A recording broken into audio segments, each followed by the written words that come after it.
자, 오늘 이 새벽에 하나님께서 우리에게 주시는 하나님 말씀은 호세아 6장 1절에서 11절까지 말씀, 저와 여러분이 한 절씩 나누어서 교독합니다. 오라, 우리가 여호와께로 돌아가자. 여호와께서 우리를 찢으셨으나 도로 낫게 하실 것이요 우리를 치셨으나 싸매어 주실 것임이라.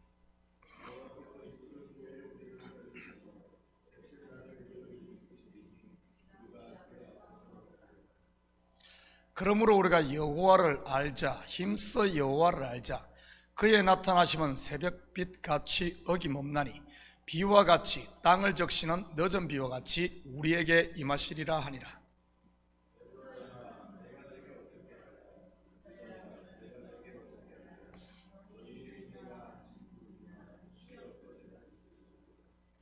그러므로 내가 선지자들로 그들을 치고 내 입의 말로 그들을 죽였노니 내 심판은 비처럼 나오느니라.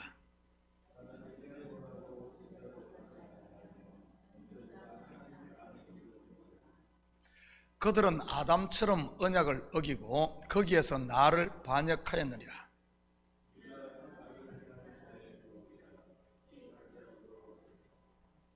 강도 때가 사람을 기다림같이 제사장의 무리가 세겜길에서 살인하니 그들이 사악을 행하였느니라.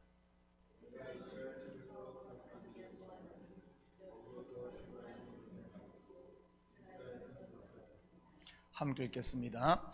또한 유다여, 내가 내 백성의 사로잡힘을 돌이킬 때에 내게도 추수할 일을 정하였느니라. 아멘. 좋은 아침입니다.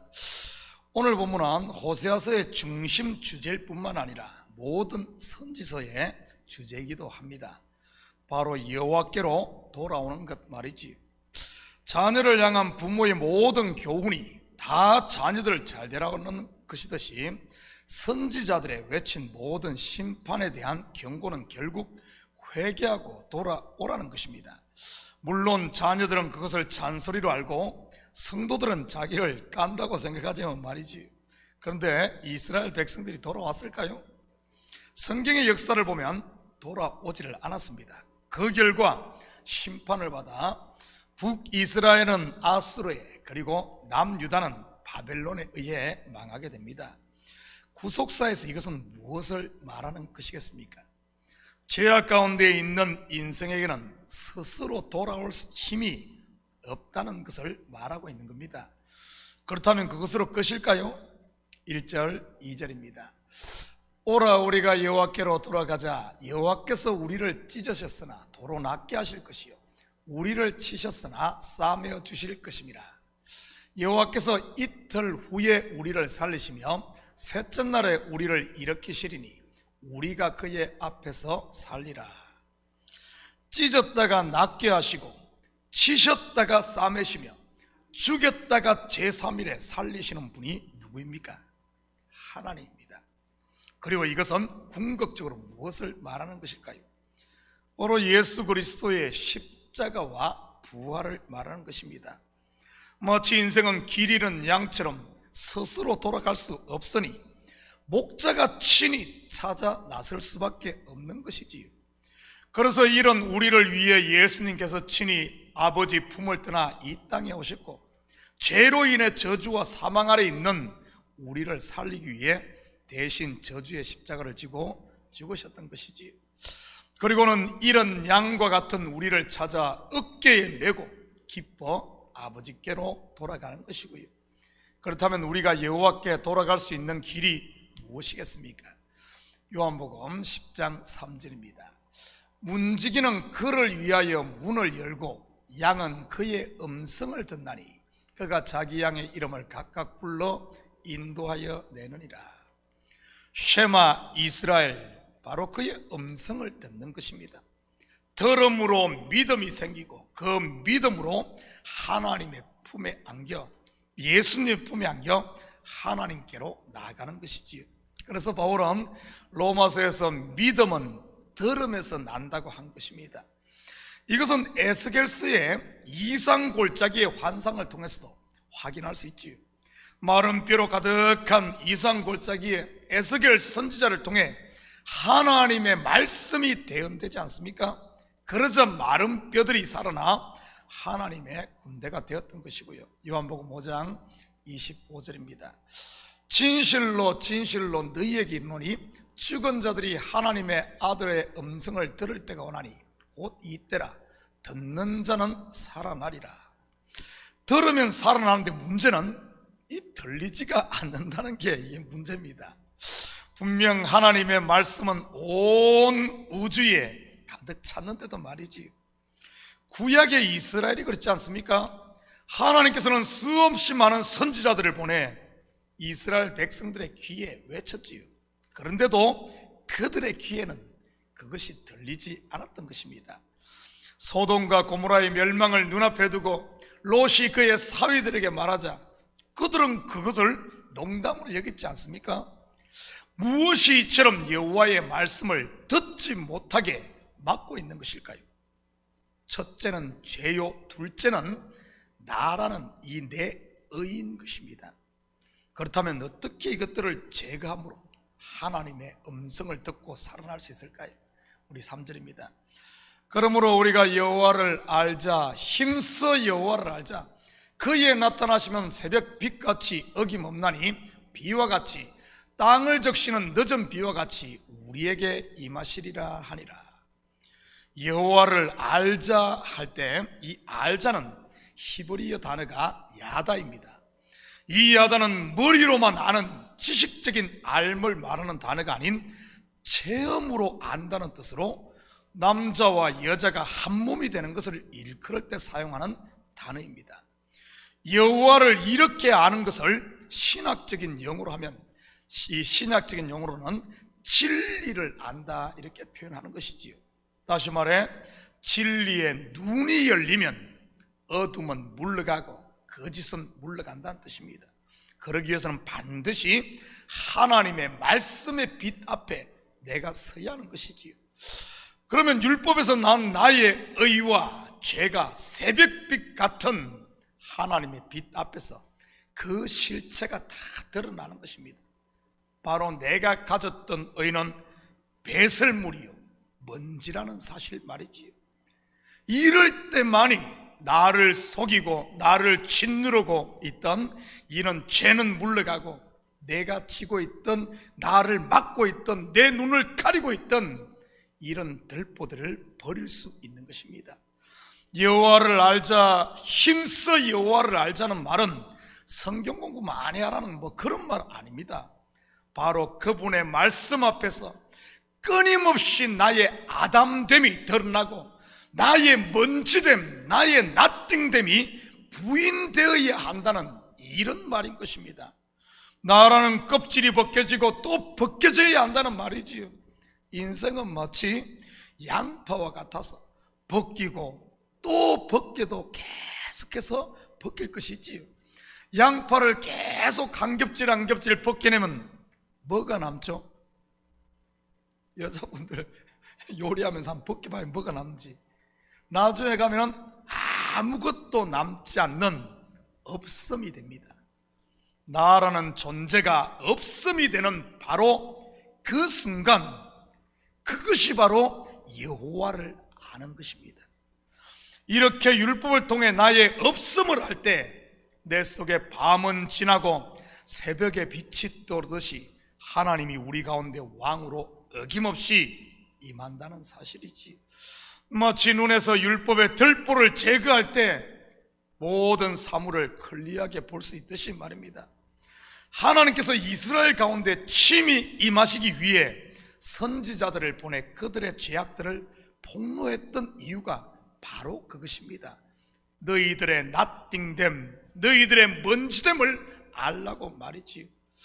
복음서에도 보면 자기에게 소망이 없음을 안 죄인들과 세리들 그리고 병자들에게 예수님은 어김없이 그들에게 찾아가 그들에게 자기를 계시하시며 그들을 치유하고 예수로 가득 채우는, 다시 말해 그를 자기의 신부 삼는 이런 모습을 볼 수가 있습니다. 그런데 자신의 아담됨이 드러날 때 어떤 현상이 일어난 줄 압니까?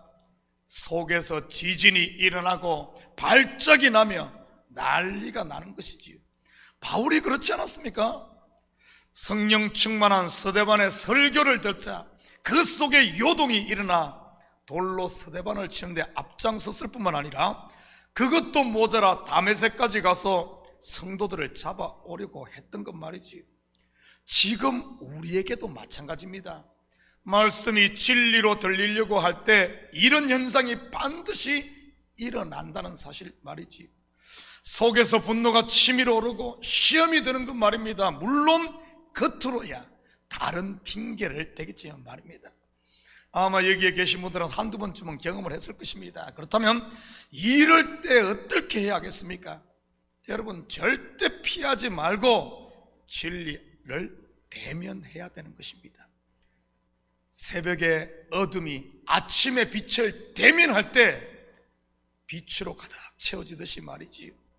바울이 다메섹 도상에서 예수의 빛 앞에 도망가지 않고 서 있었듯이 말입니다. 이것이야말로 진정한 용기인 것이지요. 빛 앞에 선다는 것은 자신의 아담됨을 직시한다는 뜻입니다. 사람들이 가장 보기를 두려워하는 것이 뭔 줄 압니까? 바로 자기 자신입니다. 나는 뭔가 대단한 존재요, 뭔가 그런 것으로 알았는데 내 실체가 드러날 때 그것을 사람들은 보기 싫고 인정하고 싶지 않거든요. 그래서 다시 어둠 속으로 피하고 다시 도망가는 것이지. 그럴 때 이 제대로 설 때, 빛 앞에 설 때 우리 속에 진리의 새벽빛이신 성령으로 가득 채워지고 메마른 땅에 이른 비와 늦은 비가 촉촉하게 스며들듯 그분의 은혜와 평강으로 채워지는 것입니다. 저는 우리 성도들이 다른 것은 다 지더라도 물러서더라도 이 부분에서는 물러서지 마시기를 주님의 이름으로 축복합니다. 진리의 눈이 열리는 바로 천국문 앞에서 말이지, 자기 자신을 볼 수 있기를 바랍니다. 6절 계속해서 봅니다. 나는 인애를 원하고 제사를 원하지 아니하며 번제보다 하나님을 아는 것을 원하노라. 이 진리의 빛 앞에서 물러서면 결국 또다시 번제만 드리게 되는 것입니다. 높이, 더 높이 자기 의의 바벨탑, 율법으로 말미암는 그것만 쌓고 있는 것이지요. 이런 바벨탑 아무리 높이 쌓은들 무슨 소용이 있겠습니까? 무너짐만 심할 뿐이지요. 그렇다면 하나님이 우리에게 원하시는 것이 무엇이겠습니까? 바로 나의 아담됨을 발견함으로 진리의 눈이 열려 하나님을 아는 것을 하나님이 원한다는 겁니다. 독생자까지 내어주신 나를 사랑하시는 그분의 마음 말이지요. 그 은혜를 제대로 알 때만이 우리를 메고 있던 죄의 사슬이 끊어지고 참 자유가 우리 속에 임하는 것입니다. 알자 여호와를 알자, 힘써 여호와를 알자는 말은 하나님의 말씀 앞에 도망가지 말고 끝까지 그 자리를 지킴으로 하나님이 우리를 깨시고 다시 싸매시고 죽이시고 살리실 때 그렇게 함으로 말미암아 결국에는 하나님이 우리를 제3일에 완성한다는 이런 말입니다. 그래서 우리가 할 것은 여호와를 아는 삶으로 끊임없이 내가 깨어지는 그 자리에 있는 것이야말로 바로 여호와를 아는, 진리를 아는 것임을 여기서 말하고 있는 겁니다. 사랑하는 성도 여러분, 신앙생활의 핵심은 바로 여호와를 아는, 힘써 여호와를 아는 것임을 잊지 마시고 오늘도 여러분의 모든 삶의 현장 가운데서 하나님의 사랑과 은혜를 야다 곧 삶으로 경험함으로 우리를 짓누르는 인생의 무게와 각종 유혹으로부터 자유할 수 있기를 예수님의 이름으로 축복합니다. 같이 기도하십시다. 사랑의 아버지 하나님, 참으로 감사드립니다. 이 새벽을 깨우시고 다시 주님 앞에 서게 하시니 참으로 감사드립니다. 맞습니다. 주님만이 빛이심을 다시 한 번 더 고백합니다. 빛 앞에 설 때 내 속에 있는 어둠은 물러가고 빛 앞에 설 때 나의 아버지는 눈을 가리고 있는 이런 들보들이 빼내지는 줄 믿사오니 하나님, 내 속에 갈등이 일어나고 나의 아담됨이 폭로될 때마다 힘들고 어렵지만은 나의 실체를 바로 바라볼 수 있는 저희들 되게 도와주시옵소서. 그래야 주님 없이는 단 한순간도 살 수 없는 아버지 하나님 뭔지 뭘 알고, 아버지 하나님 주님 앞에 섬으로 이제는 나는 간 곳 없고 예수로만 가득 채워지는, 살아도 주를 위해 살고 죽어도 주를 위해 사는 온전히 주님만이 남는 이런 삶이 되게 도와주시옵소서. 그래야 세상에 유혹이 온다 할지라도 거기에 아버지 귀 기울이지 아니하고 항상 빛 가운데 주님의 품 안에서 은혜와 평강의 하나님 나라를 누리며 사는 복된 하루 되게 도와주시옵소서. 감사드리며 예수님의 이름으로 기도드립니다. 아멘.